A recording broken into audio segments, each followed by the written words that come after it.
Welcome to the post-game show for Chaos Demons of Khorne versus Death Guard. Now that the game is officially over, I can give one or two of my final thoughts on this particular game, beginning of course with the major reason for concession, which, to put it simply, is that the Chaos Demons of Khorne are in a lot of trouble. The Warlord Bloodthirster of Insensate Rage is down to only 3 wounds, and he failed to finish off the Lord of Contagion in the Death Guard turn, which means that even if he finishes off the Lord of Contagion within Chaos Demons of Khorne turn 3, the objective marker that they are sitting on would still be contested thanks to the Fetid Bloat Drone, who's down to 1 wound, which means that most likely the Chaos Demons of Khorne would only gain an additional 2 victory points this turn, whereas the Death Guard in Death Guard turn 4 most likely would gain an additional 3, if not 4 victory points, thanks to the Malignant Plaguecaster and Plague Marines, who'd be able to move up on this objective marker and take it back once again.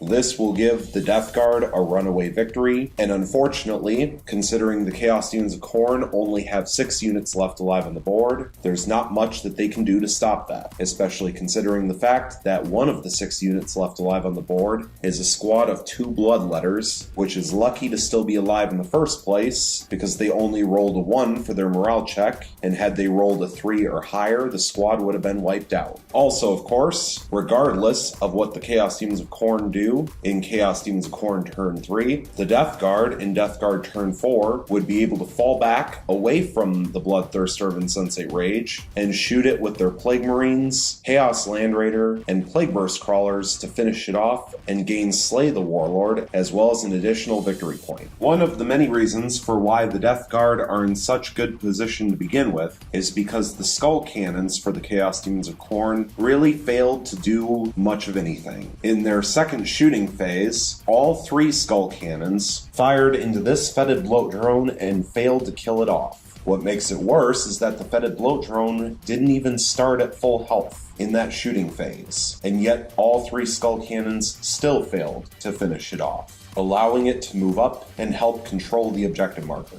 The only thing that the Chaos Demons of Khorne had going for them was that this Wrath of Khorne Bloodthirster was still alive and still at 11 wounds. However, this 1 unit on its own is not going to be enough to undo the damage that the Death Guard inflicted earlier in the game. Within Chaos Demons of Khorne turn 3, it could possibly move up the board and charge into combat with the wounded Plague Burst Crawler. However, at best, unless it finished off the Plague Burst Crawler, it would only be contesting the objective marker, and then that would give the Death Guard an opportunity in Death Guard turn 4 for the Warlord Demon Prince and Nurgle to move up the board to not only take back the objective marker, but to also charge into the Wrath of Khorne Bloodthirster and potentially inflict massive damage. And considering that the Wrath of Khorne Bloodthirster only has a 5-up invuln, unlike the Bloodthirster of Insensate Rage's 4-up invulnerable save thanks to the Armor of Scorn, there is a very good chance that multiple wounds at 2 damage piece would make it through in the Death Guard fight phase. We also have to remember, of course, that each of the Plague Burst Crawlers has 2 Plague Spitters, which automatically hit their target, and therefore would be really good in Overwatch, considering that they're at Strength 7, at least when they're at the highest tier on their damage chart, and thanks to the Warlord trait Arch Contaminator on the Warlord Demon Prince and Nurgle, the Plague Burst Crawlers would get to reroll all failed wound rolls with the Plague Spitters. And so that would just be an additional opportunity for the Death Guard to inflict extra wounds onto the final Wrath of Khorne Bloodthirster to help soften it up for the Warlord Demon Prince and Nurgle to charge in and finish it off. The big picture takeaway for me from this battle report was just how resilient the Death Guard are. And we've seen it before in other battle reports that the Death Guard and Chaos Demons of Nurgle have been involved in.